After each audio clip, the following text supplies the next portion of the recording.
Friends, Shri వినూత్న publications Indian politics సంబంధించి భారత రాజ్యాంగం చారిత్రక పరిణామ దశలు, చారిత్రక నేపథ్యం.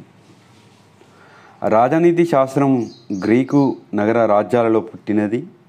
రాజనీతి శాస్త్రాన్ని ఆంగ్లంలో పొలిటికల్ సైన్స్ అంటారు. పొలిటికల్ సైన్స్ అనే పదం పోలిస్ అనే గ్రీకు భాష పదం నుండి ఉద్భవించింది. గ్రీకు భాషలో పోలిస్ అనగా నగర రాజ్యం అని అర్థం. రాజ్యం అనగా స్టేట్ అనేది స్టేటస్ అనే ట్యూటానిక్ భాషా పదం నుండి వచ్చింది. స్టేటస్ అనే రాజ్యం అని అర్థం.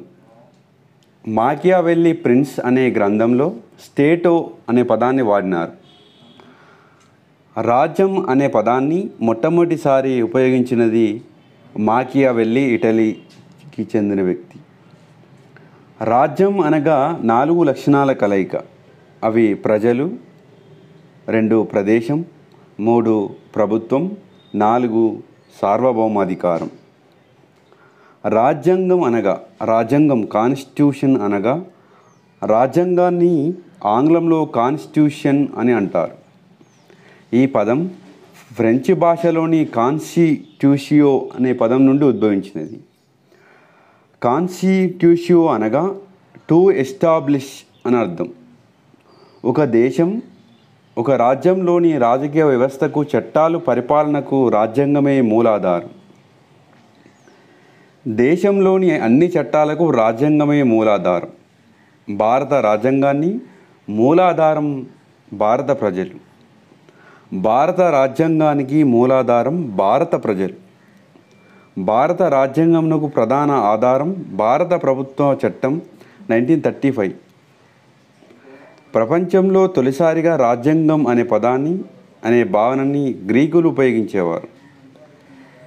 శాస్త్రీయ పద్ధతిలో రాజ్యాంగం అనే పదాన్ని మొట్టమొదటిగా ఉపయోగించిన తత్వవేత్త అరిస్టాటిల్ పాలిటిక్స్ అనే గ్రంథాన్ని రాయడానికి 158 సమకాలీన రాజ్యాంగాలను అధ్యయనం చేశాడు. పాలిటిక్స్ గ్రంథంలో రాజనీతి పరిణామాల గురించి వివరించాడు. అందుకని అరిస్టాటిల్ను రాజనీతి శాస్త్ర పితామహుడు పేర్కొంటారు. భారతదేశంలో 3వ శతాబ్దంలో రాజనీతి శాస్త్రాన్ని గురించి కౌటిల్యుడు చర్చించాడు. అతని గ్రంథం అర్థశాస్త్రం. భారతదేశంలో 3వ శతాబ్దంలో రాజనీతి శాస్త్రాన్ని గురించి కౌటిల్యుడు చర్చించాడు. అతని గ్రంథం అర్థశాస్త్రం. మరి భారతదేశంలో మొట్టమొదటిగా బొంబాయి విశ్వవిద్యాలయంలో రాజనీతి శాస్త్ర విభాగాన్ని స్థాపించడం జరిగింది.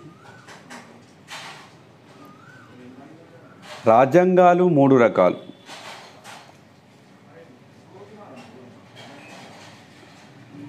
లిఖిత రాజ్యాంగం, రిటన్ కాన్స్టిట్యూషన్కి సంబంధించి